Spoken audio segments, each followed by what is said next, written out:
Hey, everybody. Welcome to the Thursday night live stream. Appreciate you all dropping by. It's good to be here. Uh, Actually, looking forward to tonight. We got Walter. I'm getting echo. Uh, Okay. has anybody got a, Hold on. It may be me. Hang on. I think yeah. It is me. Sorry, guys. Anyway, yeah, appreciate you all dropping by. We're going to talk some reloading and we'll talk about whatever comes up. So I want to say also to everybody while they're here in the side chat, thank you to Echo. He's got a heart of gold. He's the one that got me the AR guns thing designed from a guy that designed his. So I appreciate that. I want to publicly thank him for that. Yeah, it looks nice too. I like it. Thank you. You're very welcome, AR. Glad I could help you out and come across the fella that could do that kind of stuff because I do not know how to do anything like that. I can do a little, but not much. Nowhere near like that guy can. I don't have the software for it. They got a few sites, but anyway, let me call out a few people right quick, and then we'll go to talk a minute here. Actually, I probably ought to wait, but let's see. Gun loving grandpa, Andy Z79Z28, Jason's here. Good to see you all. Michael Hurtnick's here. Echo, of course, is here. Walter's here. Willie Bullet Man's here. Gun loving grandpa, I think I called him Andy. GGW Reloading. Hey, what's up? Jason Stewart is here. Good to see you, Jason. Okay, GGW 67 Rebels here. Old one guy's here. Andre D'Angelo. Appreciate you all dropping by. So what's going on? We'll let Walter go first after me. What's up, Walter? I just got done cleaning up the casting bench, and I was telling the guys just before we jumped live, it was not a good day. I should have been like Uncle Jim and cast ingots instead today, but I had two new molds, and well, one was an old mold, an old H&G mold that I hadn't used. It had been sitting here for a while, and it was in a basket case when I got it. And I thought I had it all cleaned up. Turned out it had left a little bit of rust in a couple of the cavities. Anyway, that one was giving me fits. And then I had a brand new Lee mold for 40 Smith & Wesson. And I'll have video up tomorrow, but without going into a long thing, I could not get the bases of those things to fill out squarely to save my soul. I went through every trick that I knew. Change the temperature of the pot, change the temperature of the mold, change the tension on the sprue plate, change the alloy. And I kept getting bullets that looked like they were designed to be bevel based, and they're not. It's a plain based bullet. But anyway, we have bad days, and some of them work well and some of them don't. So I'm going to put up the bad ones too. So you'll see them tomorrow. Neither one of those worked good for me. But the worst day casting is still better than the best day working. So Yeah. it's like fishing or hunting or anything else. It's all fun. It's all good. But it was not a real successful day today. Does that mold usually cause you a problem, or is it? Well, these are the first time I cast either one of these molds. So the Lee mold was brand new right out of the box, and I'd prepped it and done all the appropriate prep work. I cycled it 3 or 4 times, heat cycled it, and the sprue plate needed work on it. It already had a scratch across the face of the top of the blocks when I pulled it out of the box, so I had to work the sprue plate over a little bit and did that. Had everything all lubed up, and it didn't want to run. I mean, that had one cavity out of the six cavity mold. One of them had a little burr in it, and the one bullet didn't want to drop real easily. I still didn't have to beat on it or anything, but the bases just did not want to come off square. They were all had a little bit of a chamfer right at the base, and real minor, but the base of that bullet that's the part that we want to be square when it's a square base, plain base bullet. We want that's the part that's got to do the obturation of the barrel, and so we don't want gases sneaking by there if they're not supposed to. I mean, there's plenty left on the driving band, and it should seal the barrel fine, but still didn't work the way I thought it should have worked. So I think I cast, and remelted and recast those bullets about 5 times today. It took Wow. me 3 hours to make 50 bullets. After all the dinking around with, experimenting with it. And sometimes that's what it takes, but turned out I kind of wasted my time doing all the experimentation. It didn't matter what I did. It still cast the same looking bullet no matter what I did. Wow. So it is what it is. I'll go shoot them. If they shoot fine, then I'm happy. But What do you think it is? You have any idea? I don't know.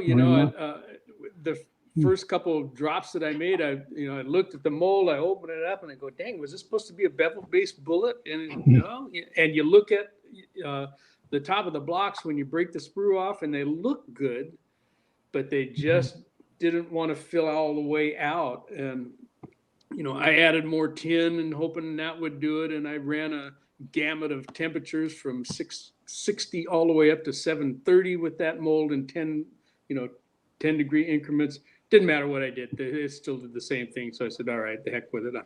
I'm not messing with this one anymore. We'll see.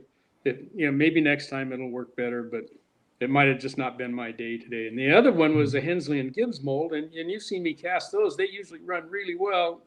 This one didn't want to run for me today. The bullets were kind of sticking in there. And this was a small, relatively lightweight wad cutter for 38.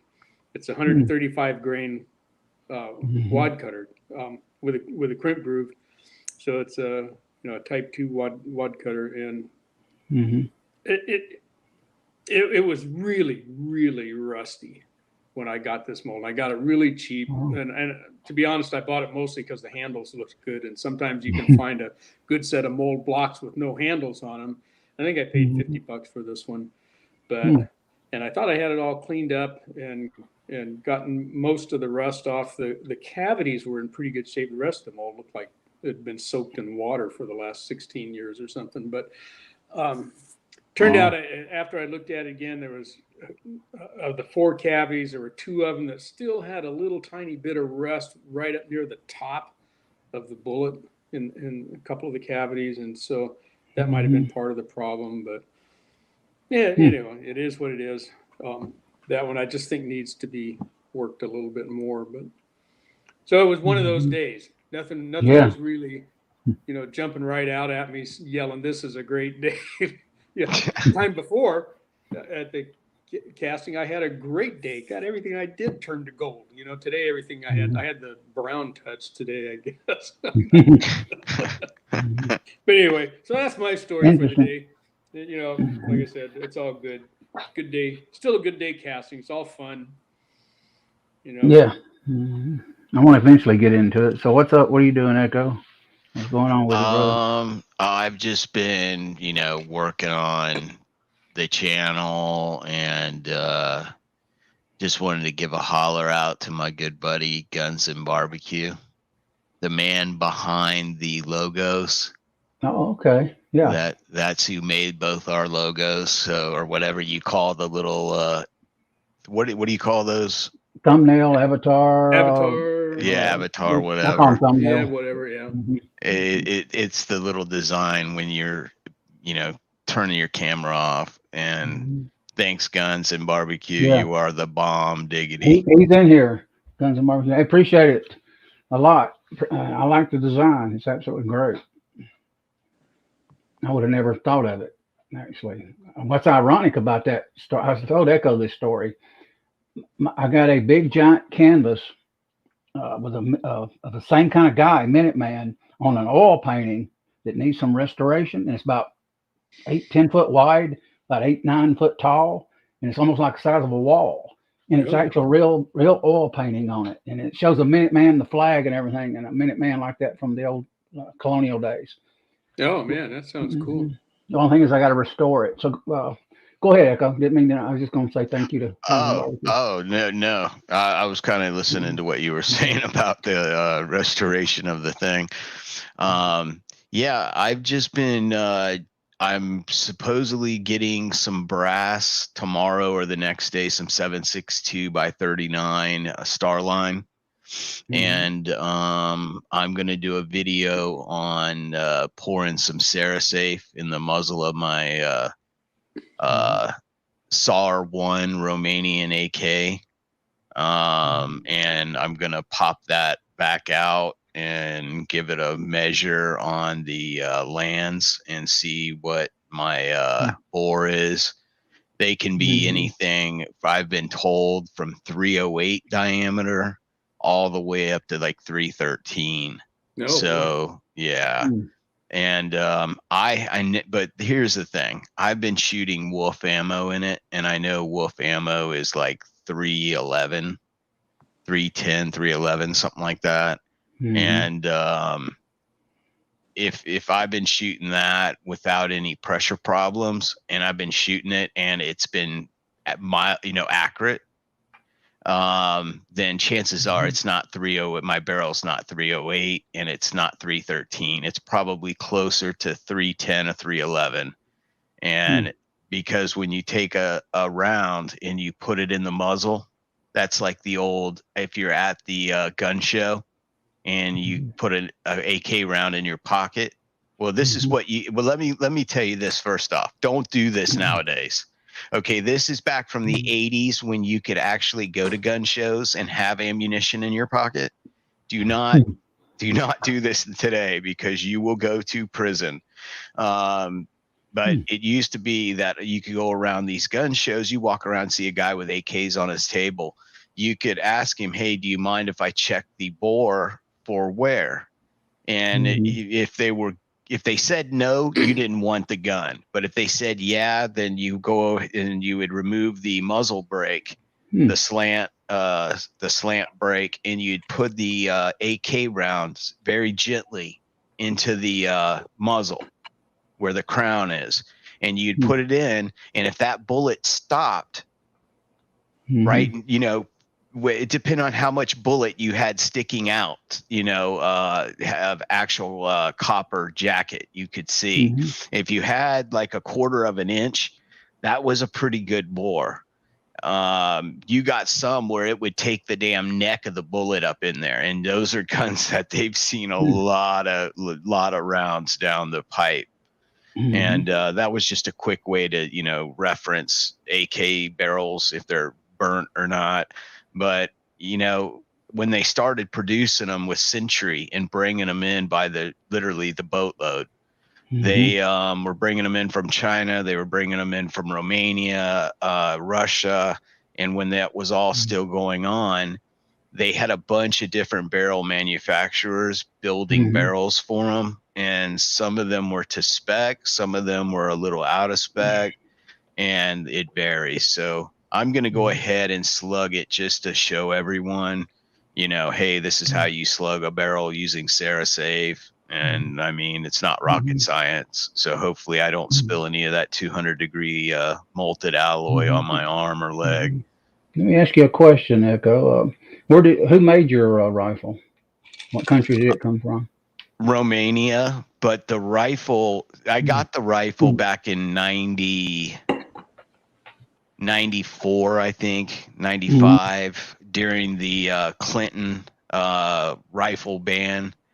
So basically, I changed it over immediately to real AK wood. So I got a wood kit from a Russian wood kit, and it came with a stock, a pistol grip, and the 2 hand guards. And I had to, sand them a little bit, get them to fit. Later on, I moved to St. Petersburg, Florida, and find out there is a world-renowned AK builder in my backyard. And he now runs the AK part and gunsmithing part for Military Arms Channel at Copper Customs. And he knows AKs really, really well. His name's Chase. And he built my SAR-1. And basically he went through the entire gun and redid the entire gun, put in custom trigger pins. I mean, just went through it. And then we also put on a Voltar 6-position AR-15 buffer tube, kind of conversion kit on the back. And he put some Russian red wood on the front. And we went ahead and threw some Bakelite grips on there from like 1970 something. And the gun, the Bakelite grip is that Bakelite red that's dark. And then it's got that dark red wood on the fore end. And then the 6-position stock on there, it looks really sharp. And he did the gun the way that the AK guys did. They blued them and then they painted them over the bluing. And so he did it in a dark, like charcoal paint over a like a phosphate gray coating, you know, where they phosphate it. What was that? Or somebody asking things? Jason's got a question. Yeah. Vanessa wants to know what type of wood. Jason's when you see it, I got some 16 BHN lead for casting 45 ACP. Is this lead hard enough for 9mm? That's a question for Walter, not me. Yeah, and it may even be overkill. Depends on a little bit on the bullet, Jason. You know, if you're shooting hollow points and you want them to expand, then that might be too hard. But it's certainly hard enough. You know, if you're going to shoot 124 grain round nose or something like that, it probably doesn't need to be that hard if you're going to be powder coated. But it'll be fine. It'll work okay. You can use it. That's still softer than a copper jacket, Jason. Hey, Kyle. Good to see you, brother. Good to see Willie. I've seen Willie over there too. It's plenty hard for 45 ACP, which is a relatively low pressure round. I just shoot my range scrap in 45 ACP at 10 BHN powder coated, and it's fine for just about everything I do. And most of the 9mm stuff is okay with a 10 BHN after powder coating. You know, hollow points, that's probably going to be too hard to expect any kind of expansion with them. But if it's for target shooting and plinking, not going to hurt anything to shoot them that hard, that's for sure. Hey, Rare Bear. Good to see you. Hey, Walter, the harder the BHN, the faster you can push the bullet, right? Yeah, mostly that's kind of the general rule of thumb. Yeah. And the hollow point deal is, and this is the first year that I've cast any hollow points ever. So they, you know, you'll find that velocity versus BHN is an equation that you just kind of have to work out for yourself and see what's going to work with your firearm. I don't know if there's any magic number. So Rare Bear says on that Lee mold with fill out concern, might try opening the vent lines by highlighting with graph. Yeah, I thought about that, Rare Bear, you know, and I looked, trying to find something that would tell me that those vent lines weren't venting properly. And one of the things with those Lee 6 cavity molds, when they scribe those vent lines in there, is they scribe them right across the tops of the cavities bases, which I don't like, because sometimes that creates a little bit of a not a fin, but a little bit of a skeg that kind of sticks out on one side of the base. But they all look good and clear. So I don't know. I'll play with that mold a little bit more. And then CW saying, yeah, Jason, regarding your question, too hard and lower pressures, then that bullet base won't slug up and obturate the barrel if it's too hard at a lower pressure. But our 9mm rounds are a little higher pressure, you know, compared to some of our other semi-autos. But I think you'll be okay. You'll know if they're not obturating the barrel. You know, you'll know if you got barrel leading. You just take a look and see. But I think you'll be fine with a round nose bullet. Have you ever, Walter, reloaded 9mm or any small pistol primers with small Magnum primers? I mean, Yep. Get the words out. Yep. Do you see much of a difference? Nope. Well, I thought, that's everything I'm researching too. And you know, and I never clocked them, but I Mm-hmm. had not a whole bunch. I had 4 or 5 bricks of Magnum, small pistol Magnum primers, and I still have some. And I thought, yep, just like that.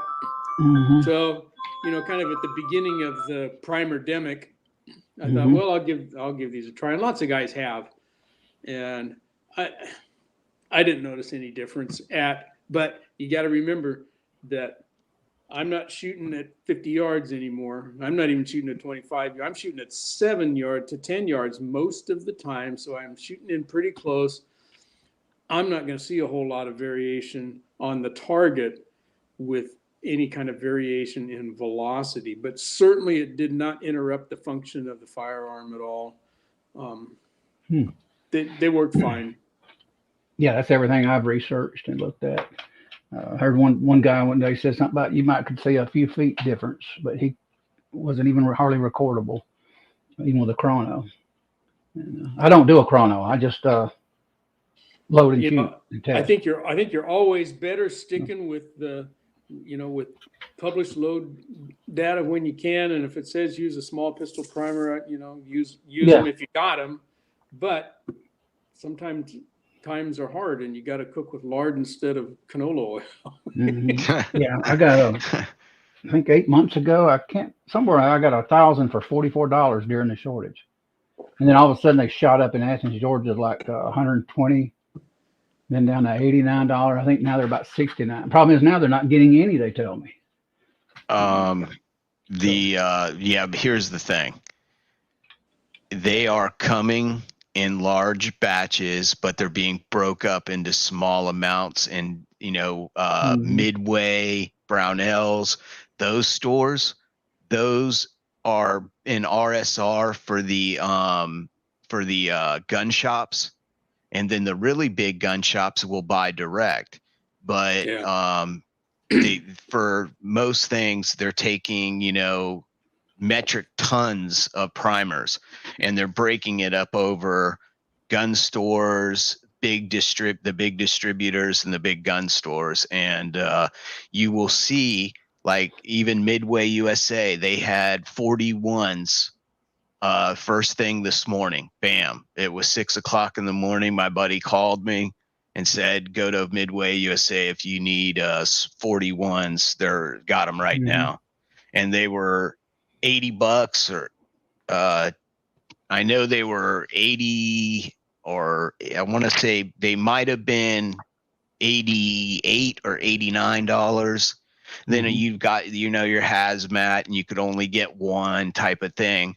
But the thing is, I'm starting to see that 3-4 times a week they're coming in. Hmm. And we also have ammo producers that are expanding. So by this time next year, we should see things a lot better, where we're starting to see prices come back down. I don't know Hmm. how far they'll come back down with the inflation, and everything just shot up, even groceries. Yeah.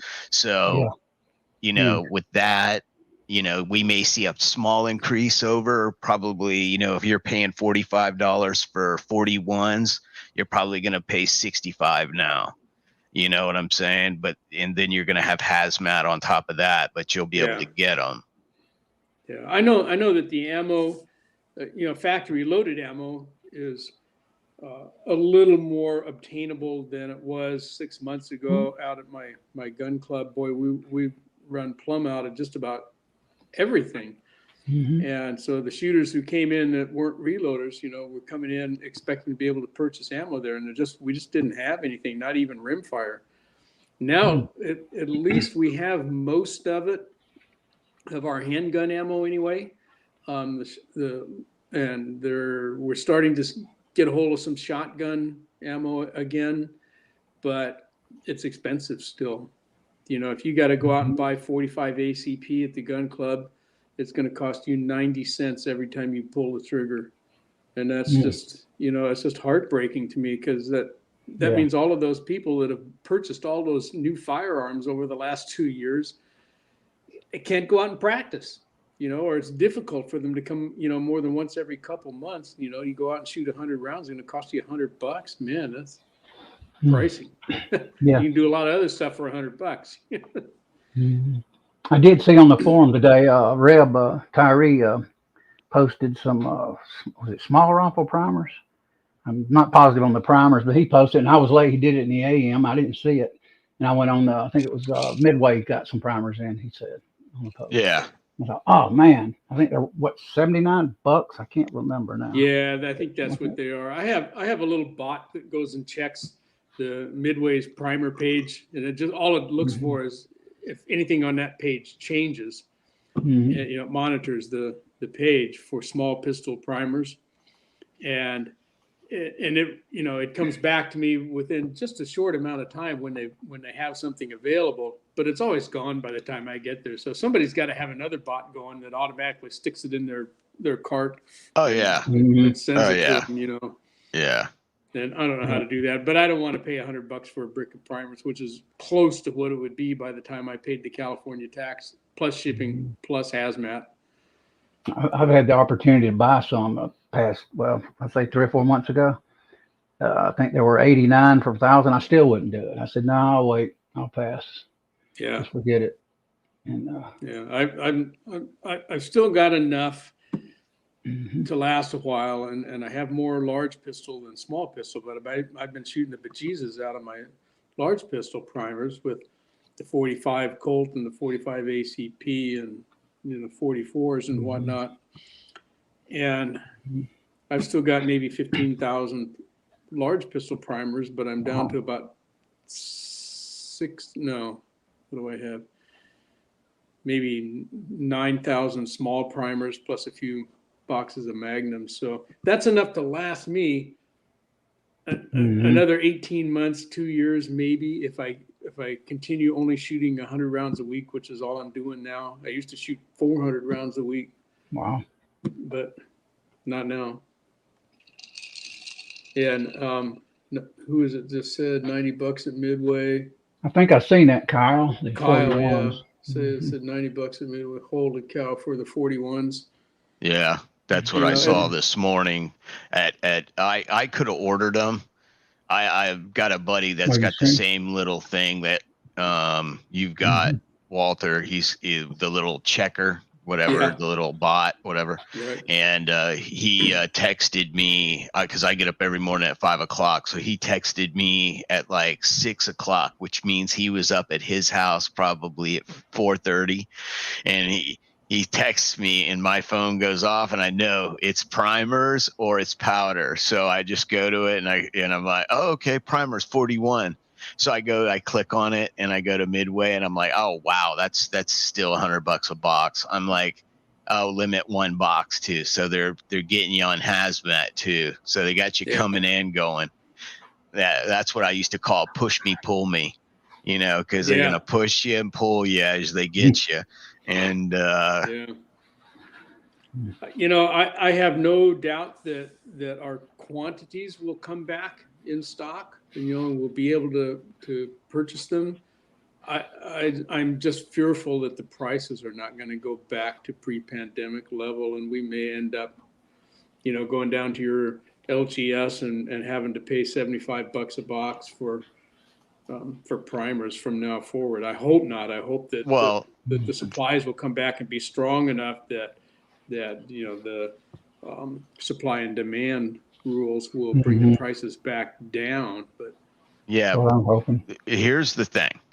I think everybody's getting a little bit worried for nothing. Number one, all of our component manufacturers are running 24/7, and they have expansion going on right now, and they are not stopping at anything. They've paid their contractors probably a pretty penny, because some of these building permits for explosive manufacturing facilities take 6 months, 8 months to get, and they have already gotten them.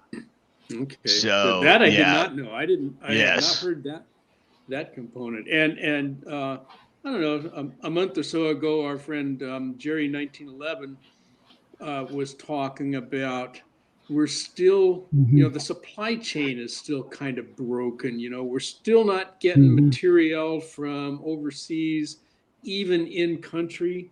You know, even with the fact that, okay, you know, folks are vaxxed and, you know, that part of it's loosened up, but drivers are in short supply.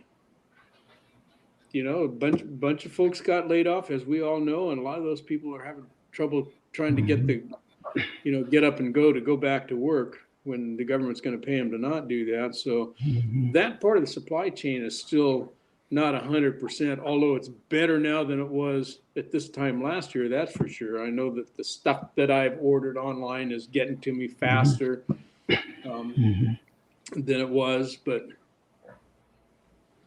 This reminds me of World War II stories my mom and aunt used to tell me about.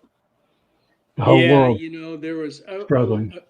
I was talking with a friend of mine just yesterday about it, you know, and we look at this where the conversation started was, I said, you know, I really feel for the kids that they've lost a lot and you know, by not being able to go to school. And she said, no, well, wait a minute. You know, you go back to the, you know, 20s and 30s when we had the Depression, and look what the kids lived through there. Then we had World War I. Look what the kids lived through there. Look at World War II. Look what the kids lived through there. You know, so kids are pretty resilient, and I think the country is as well. And I think that we'll get through all of this, and we'll get it sorted out. Yeah, and I think you're 100% correct, Walter, because parents especially, treat children like they're fragile little eggs. And in some aspect, they are mentally at that age, young, but they're a lot more resilient. And as people, we are as well. We have gotten through worse times than this. I mean, you could even go back to the Spanish flu virus, and you can see how people were, you know, dying in the streets. And we got through that. I think we're going to have this virus for a while, you know, like the flu and the cold. And I also think that because our economy will return once we get a real president in office, I feel that our economy will come back. And because the beauty of capitalism will work so good for us, all of these, excuse me, I'm getting a little choked up. All of these production places, all these ammo manufacturers, the big five, they're investing into manufacturing and production expansion. So that means that once they get it caught up to level and they're all firing on all 8 cylinders, there will be an abundance of primers, bullets, gunpowder, stuff like that, to where the price will be forced back down. Yes, we will pay higher prices for the next couple of years probably, but after that, you're going to see it come back down to a more reasonable, you know, you're going to see the $30, $35 a pound for 1 pound containers. And you'll see probably primers come down to, you know, probably around $60 for 1,000.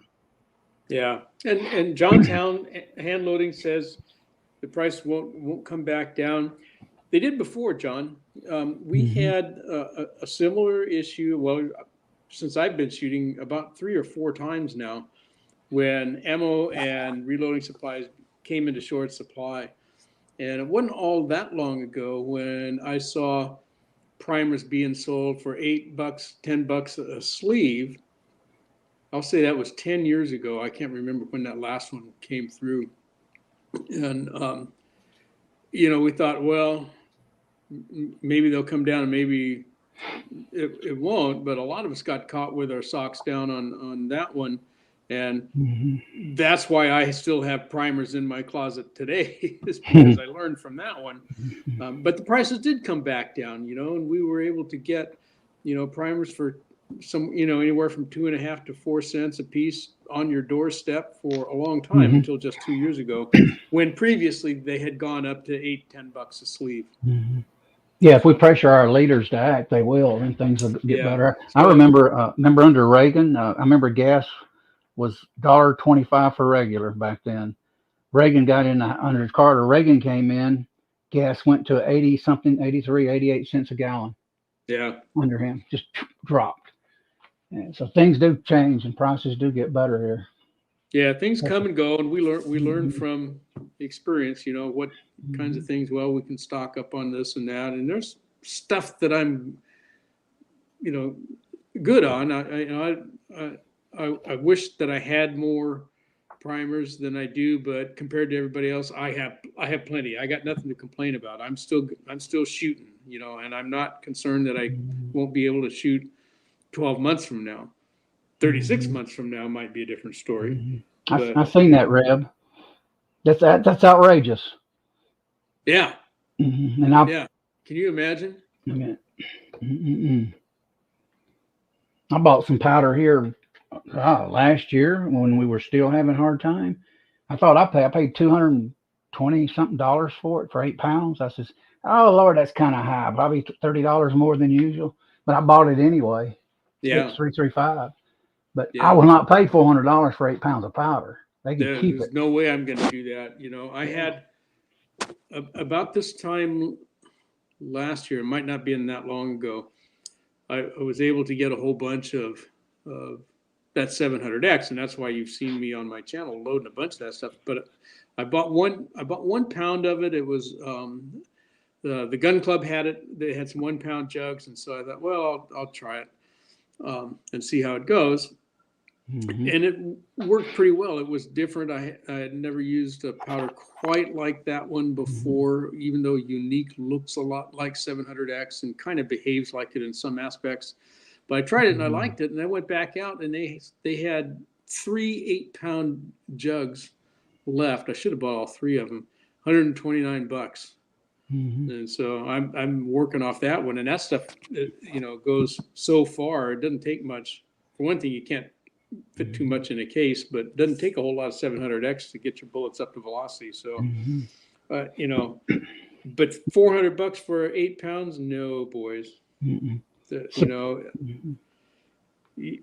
know what the feeling is. You're torn between, hey, I don't shoot at all, or I pay $400 for the jug of powder. But the other side of that is, man, we're feeding the angry beast there. If we keep supporting those guys that are charging those kinds of rates, so we're stuck. And I don't begrudge the guy who says, I want to shoot, I'll pay anything to go shoot. There's stuff that I'd pay almost anything to do. I mean, supply and demand, if it gets where we don't buy it and we just let it sit there, like Kyle mentioned earlier, right, the prices will come down, like you're talking about, Walter. I believe in time. But if we just run out there and pay anything for it, hey, they'll keep selling it. They don't care. And CW over here on the chat says, hey, it doesn't matter cost, if we pay, and we do, unfortunately, it's just, it's sort of the way of things. That's the way capitalism works. And there's peaks and valleys, and there's ups and downs, and we try to, live life on the average, I guess. Yeah, I can understand a new guy maybe doing it, but most of us get together and don't buy that stuff. And I really feel for the new guys, and I've been kind of trying to collect some stuff. My nephew has been talking about wanting to get into reloading. He likes to shoot. He's a busy rascal. He works, 9 days a week, and he's got family and whatnot. But he's talking about it. So I've been collecting stuff for him. Mostly equipment, and I did the Midway birthday deal, and man, I got a turret press and another new 420 pot and a couple molds and stuff for and a press and a couple, a set of dies and some other stuff that you just keep your eyes open, and when stuff comes up, grab it. So when the time comes, I'll be able to support him. But for the average guy who's been shooting factory ammo and loving every minute of it, has got several firearms and never had a problem, and he had not, a 30-something-year-old guy maybe who has never lived through these kinds of shortages of everything from ammo to fuel to toilet paper, of all things. Who'd have thought that? it's hard. You say, man, I've got these nice firearms now and I can't go shoot. What am I going to do? Well, I'll get into reloading. Well, there's nothing in reloading either. And it's a tough cookie, guys. It just is. And there's no good answers right now, other than for us old farts to say, it'll come back. It'll even out. Bide your time. That's a lot of rounds, critter. Better. I wish I had about 12,000 loaded of 9. Yeah. Wish I had 12,000 primers. Yeah. Not just the ammo. In California, we can't even buy ammo online anymore and have it shipped to your house. You can have it shipped to an FFL and pay them a receiving fee.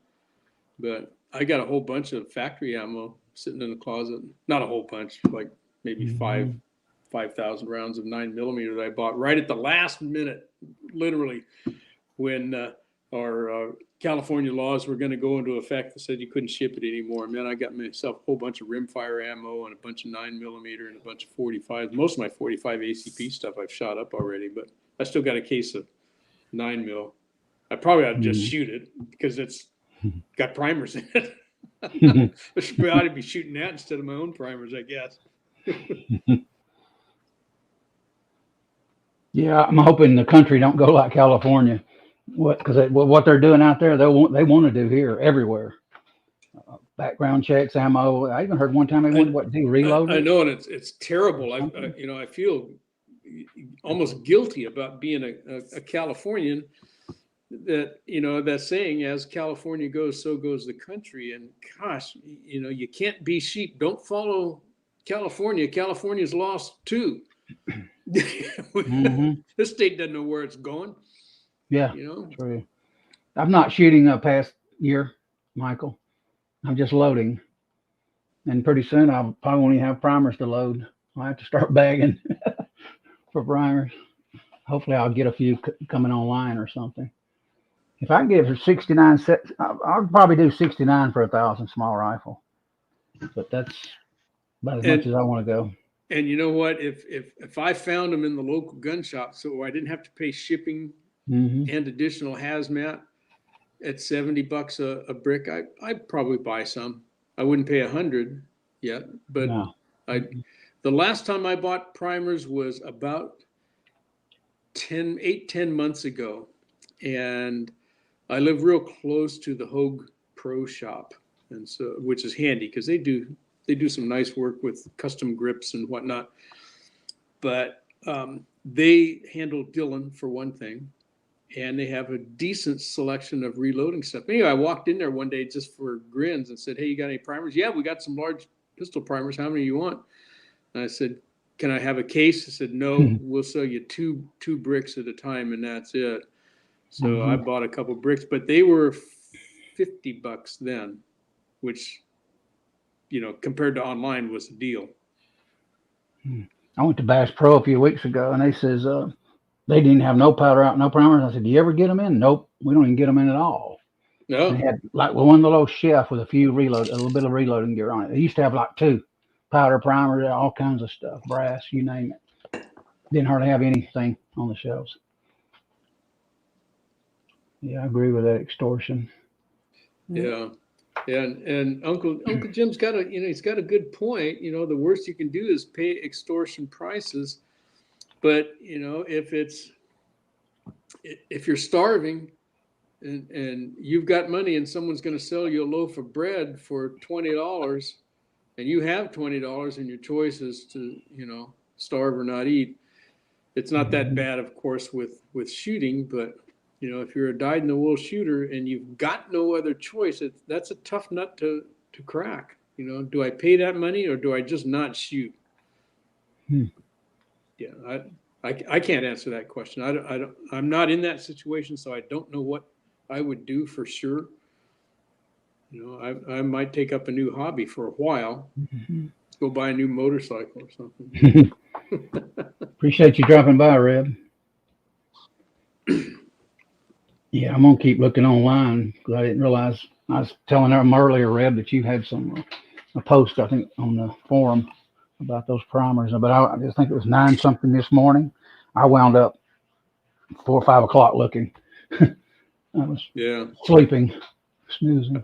I just wish we could get the import embargoes against the Russians dropped or lifted, so we could get some more of those Tula primers. Boy, back in the last primer-demic, we used a lot of Tula primers, and Tula ammo, and they were fine. They were good to go, and they were inexpensive, and they were available when our domestic primers weren't.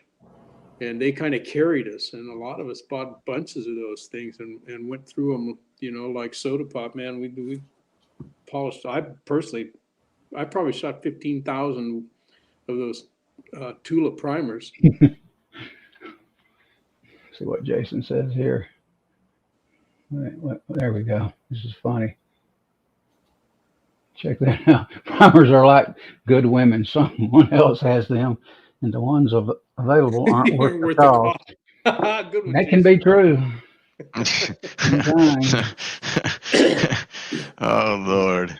Oh, boy. Yeah. Hey, there was someone talking about reloading Blazer aluminum casings, and I don't know anything about reloading aluminum casings. I don't know if that's safe or not, but if you want aluminum brass, or you know what I'm talking about, aluminum cartridge casing, yes, Senior Master Sergeant Bulldog has some.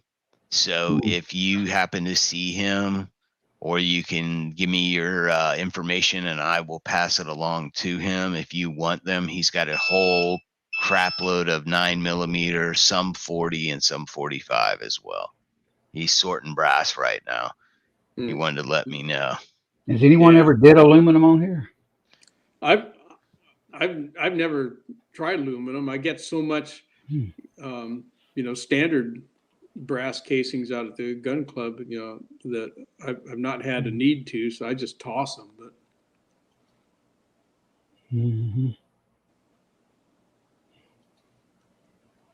Willie's out shopping. Hey, Willie, are you back at home yet, or are you still in Georgia? No, he's in Georgia.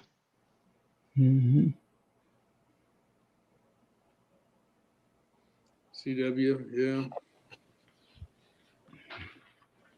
Can't order any primer. Yeah. Back when you could, when primers were, $20 a brick. That's about what I paid, I think, for some of those Tula primers. Around $100 for a whole case. Yeah, they were for a brick. Yeah, they were very inexpensive. Kyle says, "Yep, it can be done." I had some years ago in 44 Special. I still got a few rounds of 44 Special. Back when I had a 629 6-inch barrel, stainless steel Smith & Wesson. I miss that gun. Boy, do I miss it. It was fun to shoot. He said he's sitting right here with Mr. Lusk. Yeah, Willie's right there with Kyle Lusk. That just sounds like a fun time, Willie. Hats off to you for making that effort to take that long trip back there and hang out with those guys. What a great bunch of guys those Georgia boys are. I bet you're not getting any good food at all there either, are you, Willie? Probably smoking and grilling constantly. Oh, I'm telling you, man. That Georgia outfit knows how to cook. What you been cooking, Kyle? Willie? What you been eating? I'm thinking about, I either want a green egg, which is too friggin' expensive, or I want me a maybe at Walmart they got those big Boss pellet grills. The Pit Boss? Yeah, I thought about I've got a pellet grill, and I like the son of a gun. Mine's not the Traeger. The Traeger is the one that costs you, you pay for the name. And I bought one that was made by a company called Camp Chef, which had a couple features I liked better than the Traeger. It wasn't too expensive, especially considering they sent me 2. I called them. I said, "Hey, you delivered 2 of these things. I only paid for one. There's only one against my credit card." They said, "Oh, no, we're sorry. We made a mistake. Leave it on your front doorstep. We'll send FedEx. They'll come pick it up." It stayed on my front doorstep for 2 weeks. and they didn't come pick it up, so I gave it away to a good friend of mine. And that's been, karma's been paying me back in spades for that little gift. But they're nice, they're handy. I mean, you can cook pizzas in them, you could use them like an oven, and they're outside. And on a hot summer day, you don't want to cook stuff in the house. You can cook it like an oven. You can use it as a smoker. They're handy. It's a lot easier to use than the green egg I hear. You just set the temperature and kind of forget it. So, yeah, I've not used the green egg, so I couldn't compare, but I know that I do like the pellet grill. I think the whole concept is kind of like the computer printer deal. They'll sell you a printer dog cheap, but then charge you up one leg and down the other for the ink. And it's kind of that way with the pellets, but you can get the wood pellets and stuff out of Walmart and Target and those places, and Costco, even Sam's Club, those, relatively inexpensive. Hey, Kyle, you got the ceramic cookers? Sounds like you do. My son has the extra large green egg. Boy, that thing cooks wings.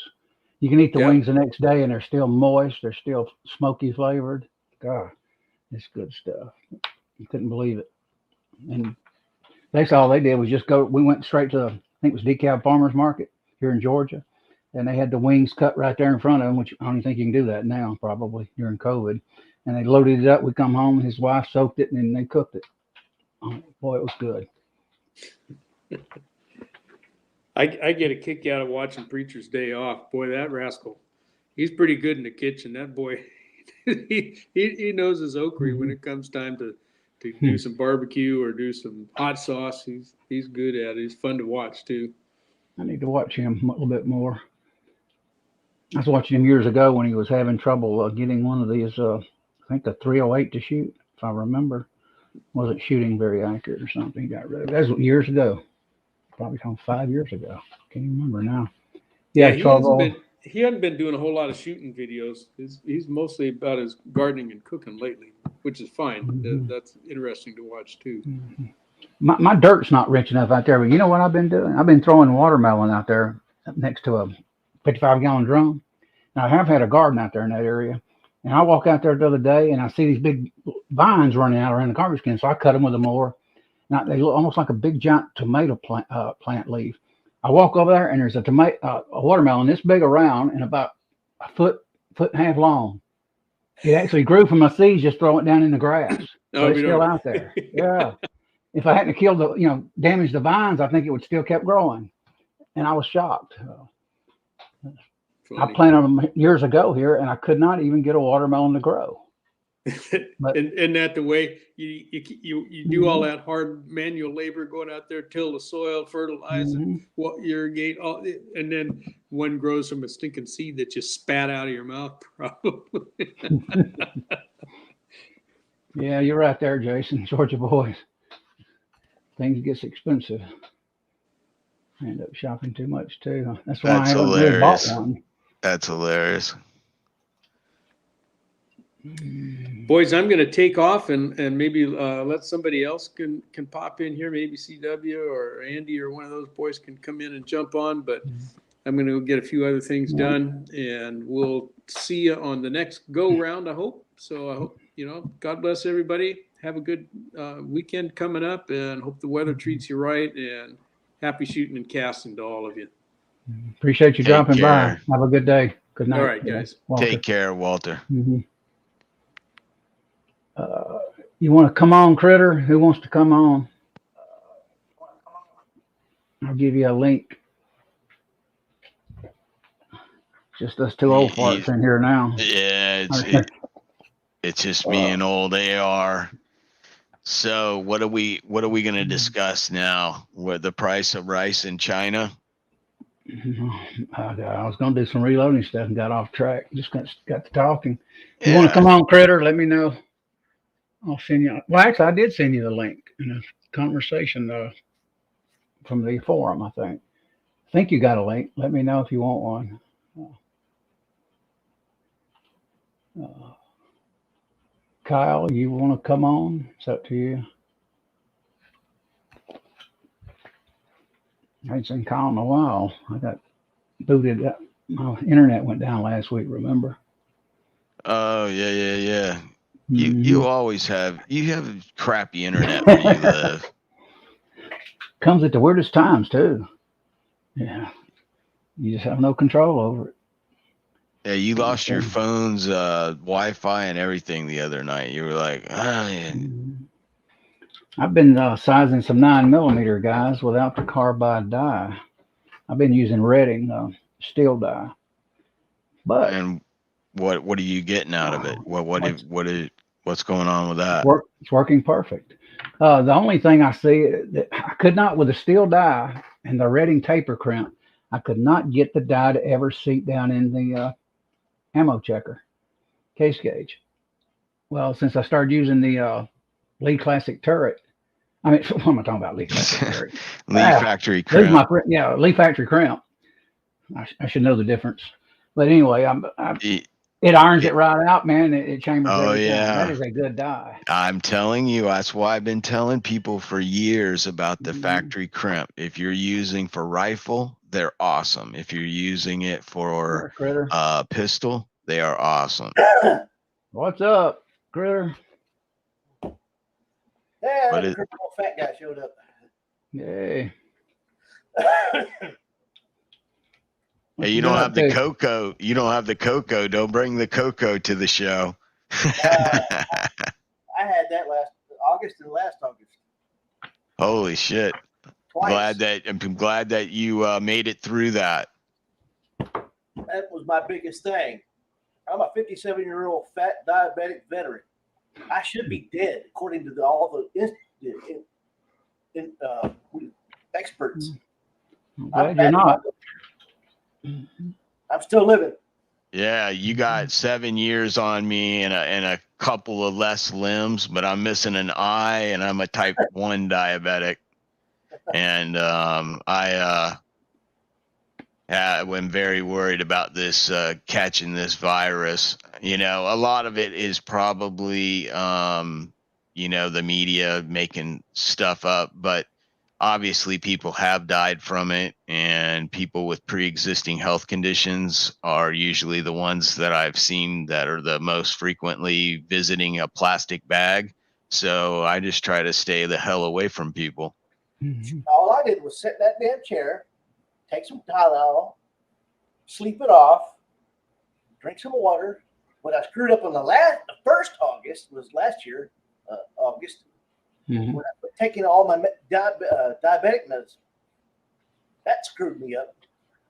When the EMPs or EMTs came in, they pumped me the whole dang jar of insulin. It was so high. Like, whoops. Wow. Where were you? Where did you serve at? Were you in Middle East? Well, I was in the Army. My first overseas tour was in Korea. Came back to Georgia. There was 500 E4s, 26 Victors working at Fort Gordon, Georgia. Huh. I spent 18 months working as a personnel clerk. Wow. I said, screw them. Put it in my 4187. I went to Germany for 4 years. Got there, done my deal. I re-enlisted for States with Choices, UMA Proving Grounds. I went feral, wild out there. Like out in the middle of the desert is an E5, had two E4s working for me.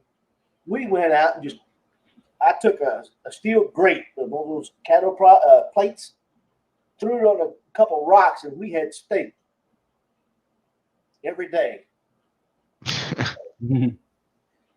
I'd go out and party till about 2 or 3 in the morning, come home, throw my socks, throw clothes on, and go to work. We go out there, set up our equipment, and take a nap while the gunners play their little games. Hey, Critter. Yeah. Mario out there. You know Mario. He says Fort Gordon, RU signal. I don't know what that means, but yes. He says yes, Mario. 26 Victor, Strategic Microwave Systems Command. The 11 years that I'd spent in, I went 2 days in the field. and that was PLDC. Appreciate your service, Critter. Yep, we do appreciate it. 76. Oh, I'm sorry. Go ahead, sir. I went to BNOC. The field duty we had, we walked out of the building into a covered van, made little adjustments, walked back into the building. That was the field.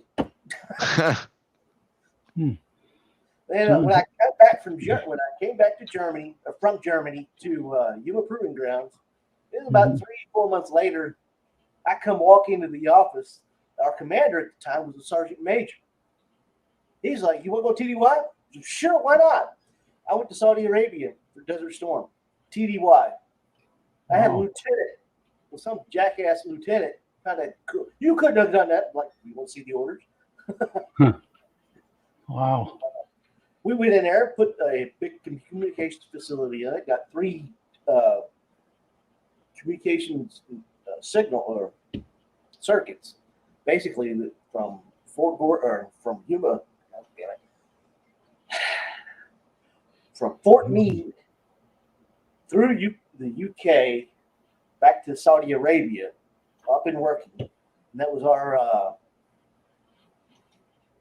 secured channels for orders, communications with the commanding generals and so forth. I remember when Desert Storm hit, I was at Contact Lens Company, and they were letting us listen to it on the radio. And and that pissed me off too. I had just re-enlisted, go to station of choice. They locked me down in Germany. I couldn't go anywhere for a whole friggin' year. I'm like, they burnt 1 year of my enlistment contract waiting on my station of choice. Damn it, send me to Germany. Send me to Yuma. I'll go from there. No, they locked me down. Wow.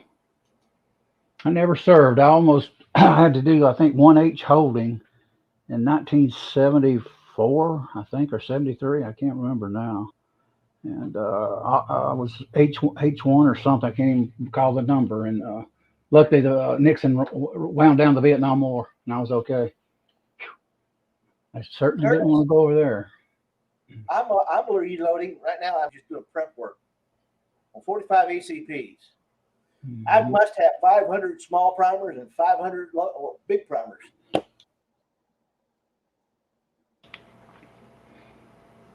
Hello? Oh, yeah, that sounds. Yeah, I wish I had some more primers. Go ahead. Yeah, that sounds like a nightmare, having half and half like that. That's just a blind man's horrible nightmare, because you'll be going along priming large, and all of a sudden hit a small and just be like pop, and you're like, Jiminy crickets. Well, what I've been doing is as I'm depriming them before I wash them and everything, I've been looking at the bottoms. If they're small, they go in one bucket. They're large, they go in another bucket. I figure I'm going to do 2 washings, 1 each. Yeah, much better idea. 76 Highboy has stopped in, and hello, Mr. Highboy. How are you doing this evening? Hey, Highboy. Good to see you. Mario's here. John's handling. Who else? Yeah, everybody's here. John. Had a lot of people. Uncle Jim. Got Willie's in the house. Uncle Jim's here. Is Kyle still out there? I know he's probably listening. Did you mean link? You want a link, Kyle? I didn't know what he meant earlier. He said something about no link. Oh, yeah. He says no link. Yeah, send him a link. You want a link? Hit me a thumbs up or something. Or say, yeah. If he said link, just send him one. Unless you want me to do it. Hang on. Checking dog. I'll do it. Hold on a second. The gang's all here. I could put it in the side, but I don't like doing that. Hold on. Let's see here. 76 Highboy is like Critter. It's good to. You go ahead and do it, Echo. Hey, Highboy. Highboy can have a link too. He wants one, but we'll send you one, Kyle. Hang on. Echo, send him a link. I have to close out. I am doing it. He says, "Yep." He's gonna sit there and show us the barbecue food, probably. And I'm sitting here eating peanut butter sandwiches. That's horrible, dude. That's like, hey, listen, it's like when my friends, we had a hurricane, and it was Katrina, and I was without power for 68 days. And my buddy, he calls me on my phone with the video phone thing. And he's like, "Oh, we're just sitting. The wife and me are sitting down to some filet mignon I cooked. I'm just like eating a can of can of peas mixed in with ramen noodles, cooked over one of those little heating stove cans, those little cans of heat that you light up, the sterno." Yeah, I remember them. Yeah. I had them when I was a kid. I used to use them camping out. Yeah. Did you send him an email, Echo? I am in the middle of trying to right now. Just seeing. I was going to cover some reloading thing. They're 9mm, but we can still just keep talking. I've got some size. I just got to prime it. And I don't like prime it on the press, but I'm going to have to. And with small pistol magnum primers. Small pistol, yeah. It's the only thing I could buy a while back. Let me go ahead and prime some of these. Hang on, Kyle. Got one coming. Actually, believe it or not, this press primes 9mm pretty good. It's just 223 and 308. It don't do worth the crap. So for some reason, it seems to do okay. I sent one to Will. I sent one to Willie in case he wanted to. He can give it to Kyle. I don't have Kyle's email, but I am gonna give one to Highboy. Highboy says it's okay. He's gonna stay inside. Well, I'm gonna send him one anyways in case he changes his mind. All right. He can't change his mind. He ain't no woman. That's a good one, Critter. That's hilarious. Me you think alike. Oh, come on, you. Me sitting here talking about how good this 9mm has been priming. All of a sudden, what do? I get one stuck in there. Hey, easy there, buddy. I'll blow it up right here in the live stream. Go pow. Oh, get him. You piece of crap, you. Yeah, let me get my glasses on. Always wear safety glasses, especially if you're about to ignite a primer on a live stream. Yeah, don't need to lose another eyeball in the house. Well, that really sucks. All right, guys, this calls for the old-fashioned bam bam. And when I say old-fashioned bam bam, I mean it. It may blow in a live stream. I know you all probably think I'm crazy, but that's the way I'm going to do it. There's nothing else I can do to get it out. So if it goes boom, I'm not really scared of loud noises. Hang on a minute. Usually don't get stuck in a leaf shell holder, but it definitely did that time. If it's sticking down low enough, it will. Yeah, it definitely did. Incident time. There we go. There we go. I got it. What the crap? It dropped out of it. Like I said, the standard primer on these presses just don't do that well. I'll set that aside. Look at that later. Oh, well, I was going to bang it out with a hammer, which might have went kaboom, but I didn't care. I think it actually fell down the tube. I'll go in there and get it and soak it in some WD-40 or something. Let's see. Still got 3 of us. So you already got that done, Echo? Yeah, I'm doing it right now. Before I blow my face off over here. Yeah, go ahead. That sounds safer than hell. I was hoping it would go bang just for the sake of shock for the show. There's For Kyle. good entertainment value. Yeah, for entertainment value. Yeah. Hey, what's up, Kyle? So I blow my face off over here. Yeah, you could. Didn't he put you on there for a second? You're there now, right? I think so. Hey. What's Morning. up? Hey. Good evening. Morning. What's up, guys? Just sitting around, man. Same here. Loving Georgia weather. I'm sorry, I was a little bit behind. I had some other things pop up on my computer, and I was about 13 seconds behind or something. Oh yeah, yeah. Anyway, what's everybody up to? 5'5". Just sitting around. Bored. Same so here. I'm just bored. What are you two doing? Cooking? Grilling? About to eat barbecue dinner. Oh wow. Sounds good. I put the minions to work cooking. Show 'em What are you doing? Ribs or I think we're having hot links, aren't we, or something like that? Or We got some bratwurst and everything. oh, okay. show them what the Oh. guns made you. All right, so ARguns1776 sent me some special things. It's the bottom of some 1 gallon cans. Mm-hmm. Let me blow you up. Hang on a second. I know how he does it, Wow. but it's amazing how he can do what he does. What is it? Lead or silver? He No, that's a tin can Oh, that he put solder underneath and then hit it with a big caliber rifle 50. 50, and it compressed the design right into the steel. I'm trying to figure out. If you notice, these are all dimes and nickels and quarters wow. Yeah, I see. that he placed underneath them and shot them, and they embedded themselves in the bottom of the plates. Hang on, let me find one of these mushrooms. That is Oh, cool. yeah. That is cool. There you go. Sounds like something I did when I was a teenager. Now, that is a mushroom, people. Wow. What round is that? 50 caliber.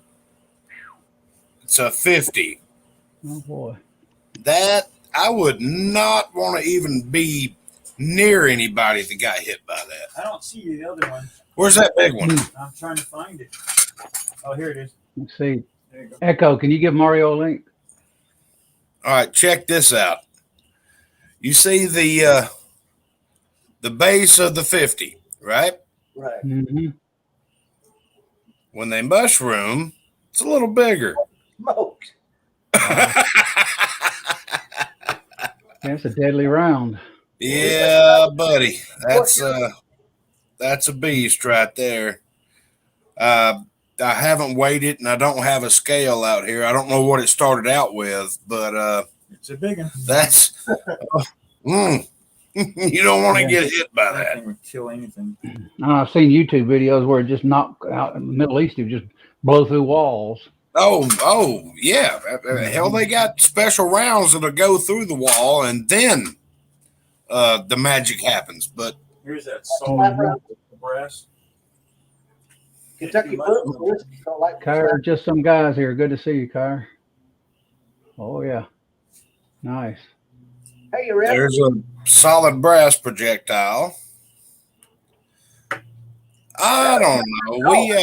We might have hooked up with somebody almost rich and famous. Oh, that was good. Yes, sir. Who would that be? No, not Mario. Come on, baby. Hey, Cranky's here. Good to see you, Cranky. Appreciate you dropping by. Cranky. Cranky. PMS. Hello, I Cranky. don't have Mario's email address. Oh, how you doing? Here, I'll go ahead and put it in the. I'll put it in the I've side got chat. it. I'm Hang on a just minute. gonna have to look for it. I'm looking. There's nobody on there I know that could come on that I don't. I'll just put in the link, guys. Hang on. There I don't You have go, mine. Mario. Forward the If link you want, I can drop it in there. It's there. Okay. All right. Thank you. Yeah. If I had it, I'd have forwarded it to him, but I don't have it. So who Can was you doing the believe fishing? I got this crazy bastard at my house? Who's the crazy bastard? I guess he's This guy. Okay. It's One of in the- the side chat, gentlemen. Yeah, it's over inside. Here, I'll sit down. You want to sit here? No, I'm right here. Who was shooting the 50 cal, Kyle?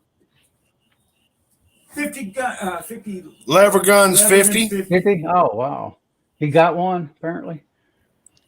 I guess. Yeah. I remember them things, you get those things for about $2,800 at gun shows a few decades ago. This is a lever gun, though. Yeah, he's shooting a lever gun though. Oh. I mean that's just impressive as hell to blow the bottom out of a paint. Hand me that can right there, Willie. Please hold. I'll get it. Don't worry about it. He's done some experimental things. I watch his channel occasionally. Yeah, I These think cans. He blows the bottom out of these cans with a 50 cal, and he puts solder under the bottom of them in whatever shape that he wants, and boom, you end up with all this stuff. It's pretty cool. I'm gonna put them on the Wall of Fame up here by the Second Amendment. Yeah. Hey, I would fellas, hang it too. I put it right there. aren't those 50 caliber in the lever gun that he's using? Those are Smith and Wesson 50 caliber handgun revolver cartridges. No. They are 5100 or 5110s. That's what they are. Oh, okay. Yeah. Old schools. Where's my shell? Behind you in the can.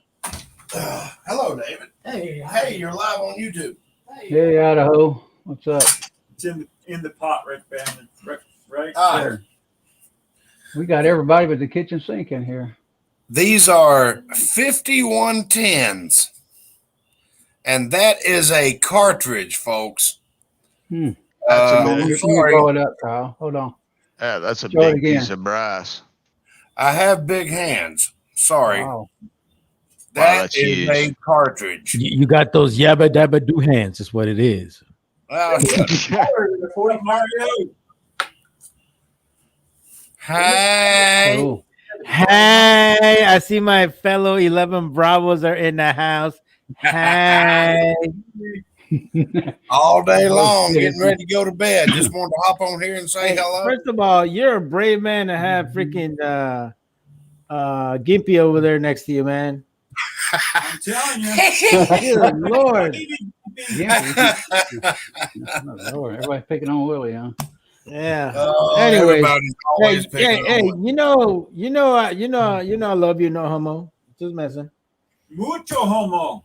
Yeah, that's you, fool. That's you. Mooch? I'm about to say for a minute. I go. There's no way that's Willie, because he doesn't move that fast. Oh, he does. He's pretty quick. He's getting better. Oh yeah. Well, has he been watching like episodes of Bionic Man and shit? I'm actually impressed. I would hate to be in his shoes or shoe. Well, Oh, damn. I used to have a friend. He lost his leg on the expressway doing something. He was jacking a car up years ago, and he staggered back in the lane and got smacked by a tractor trailer. Tractor trailer threw him like in the woods, 150, 200 foot. Well, he's lucky he's still alive. Yeah. yeah. And I used to go out to bars with him in the early 90s, and I get drunk and I start calling him peg leg. He didn't like that. And I said, hey, you got to laugh about it, you know. Heck. Yeah, but gotta laugh. That's what I've been trying to convince this guy of for a couple of years. You got to laugh about it. You have to. I mean, what are you gonna do? Just sit there and cry all day? Hey, don't forget the other leg, bro. Hey, Don't forget the other leg and shit. You know? Oh, Hey. Come on, man. You know the deal. You guys in here tonight, man. You're above Don't the fuck knee. around, Kurt. I'll still put your half right face and shit. Hang on. So you're an above the knee amputee? Yep. Thank you for your service. I'm a below the knee. Lost me some arm too. When the accident happened, it snapped my arm so hard, so violently, snapped the motor control nerves out of my arm. The doctor said they rolled up all the way to my armpit. Damn it. And I'm right-handed, so it really screwed me up. Oh, yeah. God bless How you, come sir. we're always freaking right amputees, hardly any left leg amputees? That's because most of you bastards are right-handed. So I'm you left-handed. lose the left. You I'm do. left- Anyways, us left-handed people don't have that issue. I'm just saying. I'm left-handed. We're us left-handed people are in our right mind. Word. And you My know brother what? was left-handed. I'm right-handed. Say hey. Say Hey. That's Mario. Hi, Hello. He's fabulous. Easy. Hey. She's spoken for. And Hey, 22. I'm just saying hi. Calm down. I know. Don't need to, hey, don't, hey, see, man, that's what happens when you start taking all those hormones, help bro. him? Stop doing that. Okay? Don't need that in you. It Don't ain't need him. that in you. Man.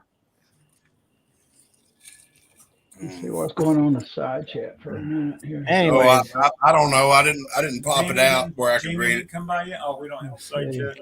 hey, you Yeah, know what? If I ever become an amputee, I'm definitely gonna make sure I get taller legs because being 5'6" sucks, bros. Just saying. You gotta lose both legs to do that, though. Actually, I'm 5'5" and 3/4. Oh damn, you went and got the little measurements, bro. You ain't messing around. Oh, damn it. I used to be 6'2". Mark. I shrunk with a bad back, so I'm about 6'1" now. Oh, my neck and my back. I'm gonna back tape in my phone neck. books. I'm gonna Yeah, I'm tape injured. phone books to my feet. I got an old motorcycle wreck killed me when I was younger. See, man, Almost see, that's killed what me. happens when you try to be Roy Orbison, bro.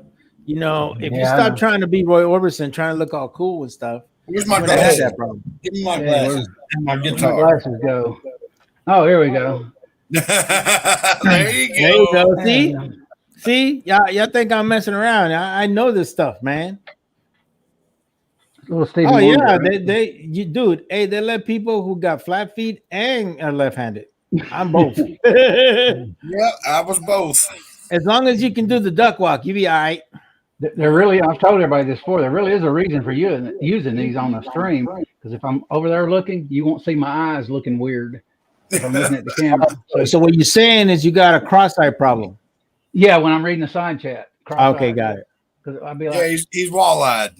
yeah, weird. So Oh, it keeps you, anybody, I can be Hey, looking that way, and I Mark. can be looking over there, and nobody knows it. So Oh weird Lord. trick. Yeah, we don't start making fun of him until they start Oh, drifting to You the didn't know they inside. let lefties in the army, really? yeah. Hey, I dude. know West Coast where I'm from. The Plenty South, of but- lefties in the army. Yep, they just make you shoot right-handed. When I was Yeah, they in. make us do everything right-handed. Yep. Well, there's only two things I do left-handed, and that is right and We don't need to know. Okay, stop. right. Yeah, that's a little Collaborate too and much listen. information. Too much information. I'm with Yeah, dude, Mark seriously. on that Hey. one. Collaborate and I listen. am right-handed. Sitting on his right hand to feel a stranger. Hey. I'm right-handed. I Hey. can bat a ball on the left hand as far back as that. All right, we're having too much fun. I got to go eat dinner. I got to go to bed. I got to work tomorrow. I got to be up at 5 o'clock. Not You're me. such a party pooper.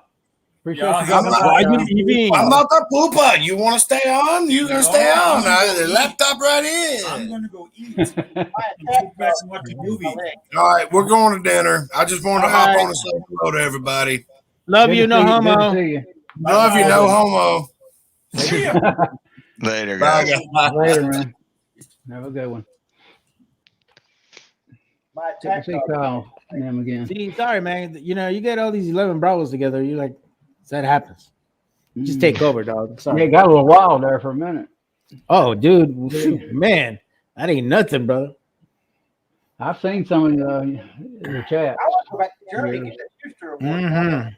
With my left. With wigs on and Oh yeah, we're brutal, bro. We're like brutal, man. You don't want yeah. that with us, man. But Well, you know what? I don't know yeah. much about Critter. Tell me a little bit about you, bro. I don't know nothing about you.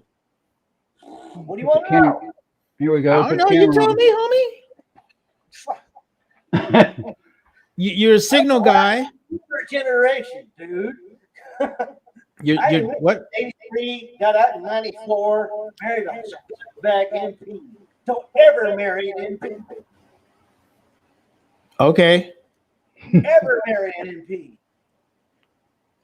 Okay. So you married in the military? Somebody in the military? Yeah, you don't crap where you eat, bro. I mean, I am a firm believer of that. No, I never did it. I mean, I don't say never, but I never would ever marry a military chick because no, you're just asking for trouble, man. It's just very few that I know that has actually been in successful marriage. Wow. But yeah, it's just really hard because especially, one can be deployed, the other one isn't, or whatever the case may be, and then all kinds of other stuff happens. Temptation, you know how that goes. It never goes well. It's a Got married. She wrote up about $3,000 worth of hot checks. And I was an NCO at the time. yeah. It Wow. was in 93. Man. Yeah, that's unfortunate, bro. I'm sorry you had to go through that, but that's life, man. That's how you learn, bro. Yeah, well, I should have done some other stuff, but instead I got out of the Army. Protected what I had already worked for. Yeah. No, well, don't feel too bad. I actually got out of the Army for like 5 years and went back in. Yeah.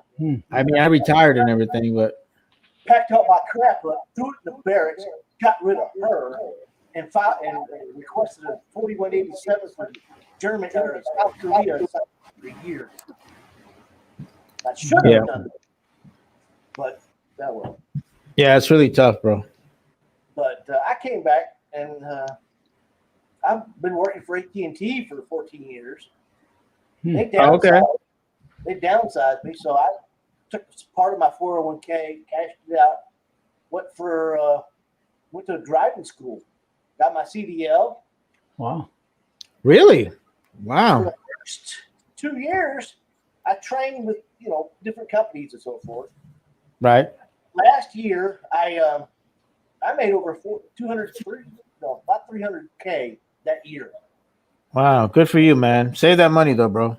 Well, Save that money, invest in it.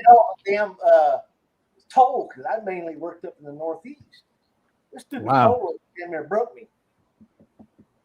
But I did fine. I started the load of apples, and they must have loaded wrong because I hit a little down small highway, and I was going about 50, 55 miles an hour. All of a sudden, when I made this turn, I heard this clunk. And just as I heard the clunk, the whole trailer went. Wow. So I slid into some New Yorker's farmland, because it was upstate New York. And man. Me and the dog got covered in ice because it was late February. I was looking my dog. Well, they sent me to the hospital. I'm like, I'm fine. Let me change some clothes and get dry and warm. Yeah, no. But What were you, over the road driver, Critter? Tractor trailer? What did you do? Drive a tractor trailer over the road? Yeah, I was hauling apples at this time. My brother's a local truck driver here in Georgia. Yeah.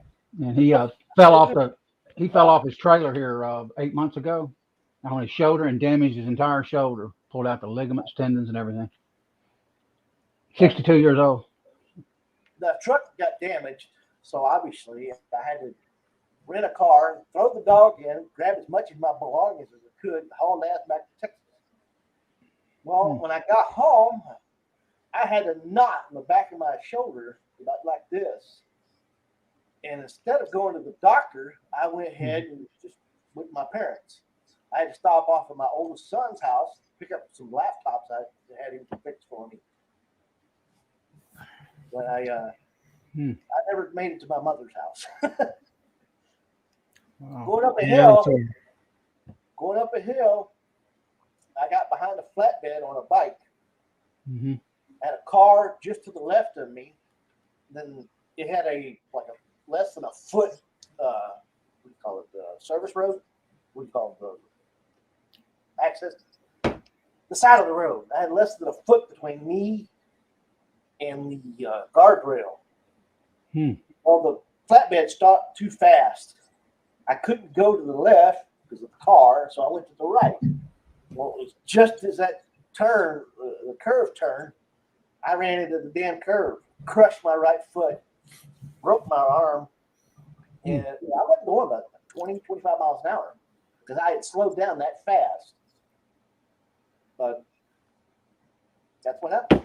Next thing I know, I'm in the hospital. My mom's sitting next to me. I'm like, what the hell? Why does my arm hurt? Then I looked down and I'm like, what happened to my foot? Oh, that's a horrible way to wake up, bro. Like, you know. So driving the truck messed you up like that? Accident? But, well, I was a little angry, but it's an accident. What can I do? Yeah. So I got stronger. I also broke my left ankle. So they got pins and needles in it too. Wow. Yeah, my friend I was telling you about, he was on the side of 85 here in Georgia, and he was jacking his car up, and he staggered back into the lane, and a tractor trailer jackknifed.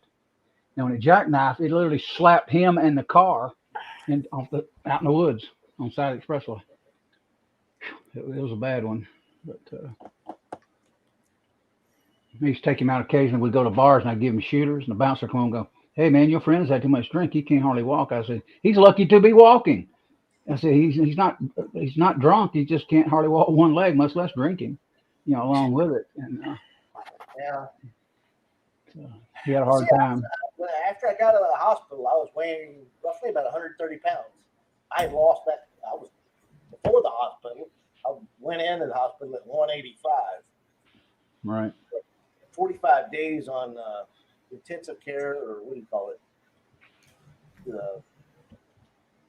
What do you call it? Whatever you call it. Status. I went from 185 to 130, 135. My parents stuck me into a nursing home just for quick jobs, because I knew I was going to go back and forth to the hospital a lot. Well, the assholes at the nursing home kept feeding me these appetite increasing pills, all kinds of other pills. I had 30-something pills I had to take per day. I cut it down to 4. Wow. I wouldn't have taken it. Hell no. Come on, man. You're in the Army, bro. You know you're going to do that crap. I strained my arm, my thigh when I came back from Korea. They gave me 800 milligram, what the hell is it? 800 milligram Motrins and told me to go walk it off. You mean the Army's wonder drug? Yeah, the Army wonder drug. Yes. The Army's wonder drug. Hey, I broke my leg. Just take Motrin. You'll be fine. Yeah, walk it off. Yeah. Yeah, man. I'm sorry that you've gone through all the stuff you've been through, man. I appreciate you kind of sharing some of the stuff you've been through, man. So it's and also thank you for your service. Yeah, appreciate your service, Chris. Yeah. So what are you working on there, Mr. AR Guns? Looks like my primer's messed up. It keeps hitting my shell holder now. It was gonna be bad if I hit it with a hammer. Yeah, I got the primer stuck and it's hitting it's hanging on the shell holder, the entire, the spring. Weird. Can you pull the whole shell holder out with the? It don't look bent or anything, but when you put a shell holder in, it hits the center of the hole, clicks. Wasn't doing that before. That is weird. Now, Hey, good. Do you shaft down? Yeah. So I'll fix it in time. You can do it. Yeah, I'll fix it. Just Where not were now. you at? Second ID. Second ID to one, and I was in headquarters. I don't know why the fuck I got stuck there. But yeah, I got stuck there. So I was like the striker master gunner, and then I became a first sergeant towards the end. That's pretty much. You in Korea at all? Yeah, I was in Korea too. I was in Casey. I did that in '98. Yeah. So, huh? No, I was in Casey, bro. I was in Casey. Yeah, but oh, is that where you're at? Man, I don't want to hear it anymore. I went there. That's my first duty You station. figured out that comment. Yeah. Dude, that's like the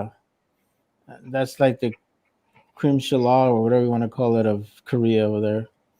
Well, this is Sigma back in guys. 1984. Yeah, no, it was cool, man. I enjoyed it. I enjoyed my time there. I enjoyed my time just being in the military, man, but I'm just getting too old for that stuff. Especially being in an infantry unit. Oh no, yeah. It's hard to keep up. Appreciate your service, Reb. Yours too, Mario. Thank you, man. Appreciate it. But you know, it was fun. I enjoyed it. I had a great time. I don't regret anything I did. I think the only thing I regret is having to go to Iraq and feeling like it was just a waste of time. That's what bothers me, especially towards the end and how everything was done towards the end. Honestly, guys, this whole thing that happened with Afghanistan, it really just it bugged me, and it still bugs me, man, because just the way things were handled, you know, the way you know, all this equipment was left over there and accounted for. I'm like, it doesn't sit well with me, man. You know, and at the fact that nowadays the Taliban's not even using none of that equipment, they're just selling it to Iran or China or Russia, whoever wants to, you know, highest bidder, and they're giving all that equipment to them, and they're evaluating our technology. That's a scary thing. That's a scary thing to happen, man. You know, and I think people are not really paying attention to that kind of stuff. And you know, and the fact that we're bringing all these refugees that we don't know anything about them and what they're all about, and in reality, you know, I know that Americans are always giving and they want to welcome people and all kinds of stuff, but what happens if half of these people, as soon as they get integrated in our society, are plotting attacks against us? And then 9/11 is going to be just a joke, and people are not paying attention to that kind of stuff. Afghanis are already under federal or local charges for spouse abuse and pedophilia. You know, they already got one in one of the camps wherever they're staying, a military base, already committed a crime already. Right. I read the past few days. And that's what I'm saying. They're like, I agree. We're going to end up getting human bombers. Yeah, and you're not really stop and think about the consequences of bringing people you have nothing, you don't know anything of their background. Because why? Because many of these countries don't have any kind of technology, any kind of way to check, you know, criminal status, you know. But yet these people are coming in, and you know, it's going to be crazy. It's going to be kind of like the same way that happened to Germany when Germany let in a bunch of Turkish refugees in. Yeah, they have mass crime over there now in Germany, man. It's crazy. I walked down And 788. I'd go to Frankfurt just to have a good time. And you walk down the street, you have some dark-haired guy come walking up and will buy a piece. But you as a senior, as an NCO, you know, you can't be doing that crap. And you get these privates to come up and they go, "Hey man," I'm like, "No, don't be doing that crap. I hate to have to drive you to Mannheim for put you in jail." Yeah, it's a mess. I thought the 1970s was bad before Reagan with inflation and things. Oh Lord, seems like we're right back repeating history again. Yeah, all over. It's what it seems like. I think that the biggest problem that we have with our country is we never learn from our mistakes. True. We never do. We go back to the same stuff, and then we blame it on the other party because whatever the case is, you know, it's like nobody takes accountability of anything. this whole fiasco that happened with Afghanistan, not one person, not one has received any kind of accountability over this whole complete mess that they created over there. You know, Well, it's and so sad. I armed my oldest daughter. I got her a concealed license. I gave her 1,000 rounds. I gave my sister, who already was concealed, I gave her 1,000 rounds. And I still got 12,000 rounds at the house. I've got 33 mags loaded with 9mm, four 50-round mags loaded with 9mm, and 720, or no, was it 10 or 20? I don't remember. 17 mags. It doesn't pack a punch because I can't see that far anymore. 200 yards is probably the max. So I'm sticking with a 9mm battle rifle. And I just bought me a little golf cart with 25 miles an hour. Mm-hmm. I've been kind of practicing drawing and trying to hold the steer with this bum arm, but it's manageable. Hell, I even did a drive-by on a wasp nest. Wow. Yes, exactly. Yeah. Exactly. Yep. Yeah, I believe we're going to get hit again within the next. Oh, I know we're going to hit. Yeah, I believe it. Absolutely. 200,000, or actually 400,000 or 600,000 within the last 3 months. Mm-hmm. We've emboldened Afghanistan, man, and those terrorists like you would not believe doing what we did. So. Well, you know, guys, let me tell you guys a story, man. Here I am in the middle of my first deployment in Iraq. And, you know, we got in a firefight with a couple of these guys. We shot a couple, we killed a couple, we captured a couple of them, pretty much wounded them, right? We took them back to interrogation. Come to find out that one of them is Saudi, the other one is from Jordan. And I've asked them specifically, what's the purpose of you being in Iraq? They looked me straight in the eye and told me, I am here to kill Americans. Perfect English. It was, you know, it sends chills because this is the kind of people that we're dealing with. And I think people, because most Americans are naive and they take for their freedom for granted. They've never seen the stuff that I've seen. What's it going to take for you guys to start seeing like a couple of suicide bombers just start blowing people themselves up in a concert or a public place? What's it going to take? I still think that Americans are so naive about how good we have it here, and you know they feel protected wherever they go. But in reality, many of us who've been down in the sandbox, we don't feel that way. We're always like, you know, have situational awareness. Have you seen the morons in TikTok? No, I don't even bother, bro. I don't watch it. You're like, when did they start stupid? You want to just slap the snot out of them. Wall-to-wall counseling, you know? Yeah, here's my thing. If they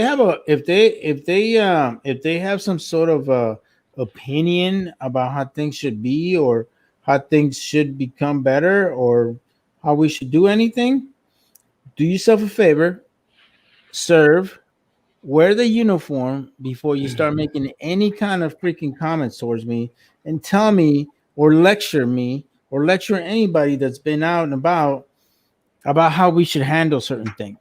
Because I'll be honest with y'all, man, and I hate to be stereotypical, I hate to be considered racist, but honestly, after seeing the stuff that I've seen, man, I see somebody in a turban. To me, I'm looking at, do these fuckers have a bomb in there? Do they have a gun? Is there something that I need to worry about?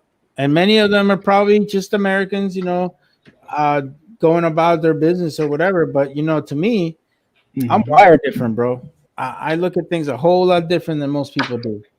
And, you know, and then once something does happen, what's the country really going to do? Are we going to get to the point that we start segregating people like we did the Japanese in World War II? because I see that stuff going. That's exactly where we're gonna go. Yeah. A lot of people now are segregating after they fought for one generation fought for desegregation. Now they're segregating now volunteer. That's what I'm reading on the news. A lot of people are out there. Rev, So, wow. that's when politicians get in the middle of it, trying to direct us. Yeah. Yeah. Teaching hatred of America. This is a reason why there needs to be a change in the Constitution, and that is that whoever is the president of the United States needs to have served in the U.S. military. How in the hell can you be the commander in chief of the most powerful military in the world and you never wore the uniform? You never understood that aspect of your job. I don't understand why that's not added to the Constitution. The last one was George Bush, and he was. Yeah. Yes, George Bush Yeah. was in the military, and I could say that, you know, but there's a to a certain point there was an understanding of his limits of power and how things should be, where you didn't see that with Obama. You definitely didn't see that with Biden. Trump, in the other hand, he didn't serve. I mean, I guess as close as he got to the military is he was in a military school, in a prep boarding school, and it was a military-based school. But at least he had an understanding of what the chain of command looks like and how to follow orders. He shut up and listened. Yeah. Well, to a certain point, because for you to fire General Mattis, I don't know, man. I have a lot of respect for General Mattis, and I think that he's somebody who I would, if he comes and tells me certain things, I would definitely take his word for it, because he's such a competent general officer. That's what I've heard about. He's a good man. What happened to Madison? I think he opened his mouth and started back talking. Well, it's just that the thing about it, you got to understand, this is a Marine general. He to a certain point is going to have his opinion. He's going to be very strong, opinionated. He knew exactly what the hell he was getting when he joined, when Trump got him as a Secretary of Defense. If he didn't understand that, if he didn't understand the concept of how he runs things, then I think he should have analyzed it better. Mattis is not a yes man. He's not like Austin. He's not like Austin. Austin is a yes man. Miley is a yes man. They believe in being politically correct. It's just like old blood and guts General Patton used to say, the worst thing that can happen to a soldier is for him to become a politician. And that's exactly what's happening with these two morons. He also said, the politician's the worst kind of human. A Democrat politician is even worse. I like Patton. I like Mattis, and I've heard a lot the past 4 or 5 years about Mattis and Kelly. I didn't turn on them for some of the things they said. I don't either, because to me these are well-rounded individuals, man. These people, went to Annapolis. These are highly decorated, highly, statistical analysts on how they do things. It's a shame that he didn't take them as serious as somebody else, but it is part of the game. It's part of the political climate that we're in, and it's a scary thing. Hey, 23. That was Miley. Yeah, Miley did that. Yeah, that was not Mattis, dude. You got the wrong guy. Mattis would never say that. That is Miley. Yeah, that was Miley that did that. Yeah, Miley's a piece of shit. Miley is a guy who thinks critical race theory is a good thing for the military. You know how stupid that fucking sounds, bro? Like, I'm sorry for cussing, man, but I'm getting worked up here. 90% of all the supply and other types of like that are black. What the white supremacist crap? Yeah, no, it just doesn't work, man.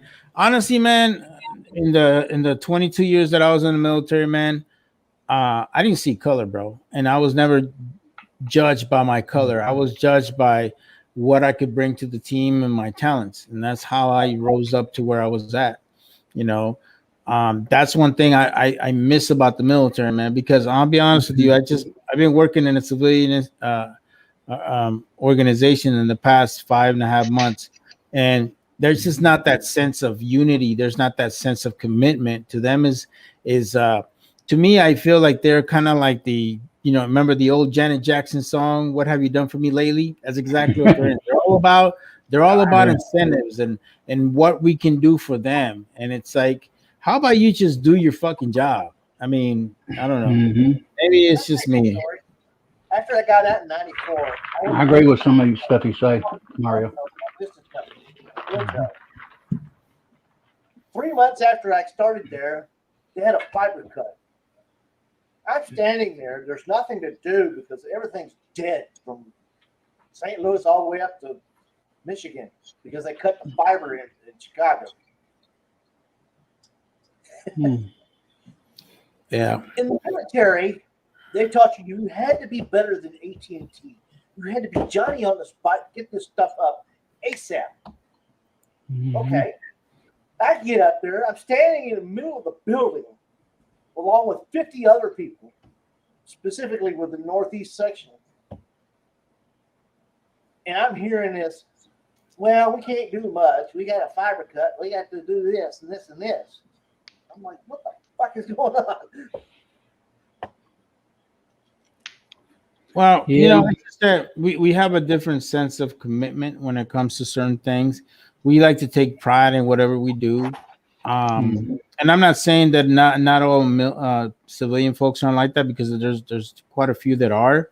But the ones that have a tendency of being successful are the ones that have that take charge kind of mentality and have a way of doing things where you're not really having to be asked to do something. You just already proactively doing stuff. Yeah. So yeah, we all think a lot alike on here. I mean, we know what's going on. And what's going on, Echo? We're gonna wrap this up here shortly. Oh, nothing. I'm just listening to everyone talk. I wanted to thank Critter and Mario there for their service to the country that I love so much, and I appreciate them doing what they did, and Mario for putting up with some aggravation there, but probably some pretty good bonding times from what I hear. And also, even though he's a Marine, we got Idaho Rogers. Yes, and Mr. Idaho, thank you very much for your service to this country too, sir. Eat some crayons. Yeah, just don't. I'm about as useless as a white crayon. That's gonna be my new thing. Wow, that's deep, bro. I like it. Yeah, What do you got there, Mario? A Yeti, a blue Yeti, Mike? Excuse me, sir. Oh, yes, sir. I do. It's a blue Yeti. Yes, sir. Oh, cool. Yeah, I see you got your plosive screen. Yeah, it does help. It does help. It does help, man. Yeah. No, I got this. My daughter's got it. Well, I'm sorry. What? Mike will have any chew marks on it. Oh no, man. No, not yet, dude. No, actually, this is a gift from my kids for Christmas. So, because they know I do the YouTube thing a lot, so they wanted to give me something I could use. So, it's kudos to my kiddos there. Yeah, I'm gonna get some audio equipment here, hopefully in a couple of weeks. I'll be honest with you, they are really good. There's actually a blue microphone that's a little bit smaller, which is the Junior Jetty or something like that, and it's half the price of this one, and it sounds just as good. So you might want to go that route. Yeah, Echo's got a Blue Yeti mic in his headset from. Yeah, no, they're great, dude. I mean, they are great microphones. I cannot say nothing bad about them. But obviously, there's a lot of other microphones out there in the market. I would just tell you do some comparison and see what best works for you. But I would tell you anything that's between between 75 to and up is usually a good microphone. But look at a lot of reviews, look at a lot of YouTube videos. There's a lot of great YouTubers out here that put out great content, and you should be able to kind of get an idea of what you want. But like I tell you, they do have a smaller Yeti microphone just like this one, and it's half the price, dude. It's the same thing. This one just has all the extra microphones, like if for some reason I'm doing a podcast and I have somebody next to me. Yeah, cardio. You got a cardio pad. Right. Yeah. It's got all that. It's got all that stuff. I mean, half of the time I don't even use any of that stuff, man. But it's one of those good things to have, I guess, if you ever need it. But yeah. All right. No, well, we're gonna sign off, guys. I appreciate you coming here, Critter, Mario, Echo. Appreciate your help, brother. Good seeing you all. Everybody in the side chat, it's good seeing you. G23, Idaho. I guess I could go down and call him. Any of you that's not on 76highboy.com, get on 76highboy.com and let me know. 76 High Boy? Well, hold on a second. You talking about High Boy? Yeah, he's here. Yeah, we got him, man. He's one of our brothers in the reloading community. Okay, So, well, there's I others that don't get on there. Yeah, I appreciate you coming on. I gave you a link earlier. I appreciate it, Critter. You can come on anytime. You too, Mario. Appreciate your service. You too, Critter. Thanks, guys. And anyone on the side rail about you all that served, I appreciate it. Hey, it was a good chat tonight. I've enjoyed you all. Thank you, Echo. Thank everyone. We're going to sign off here and end this thing. Night, all. Take care of you, everyone. Bye-bye.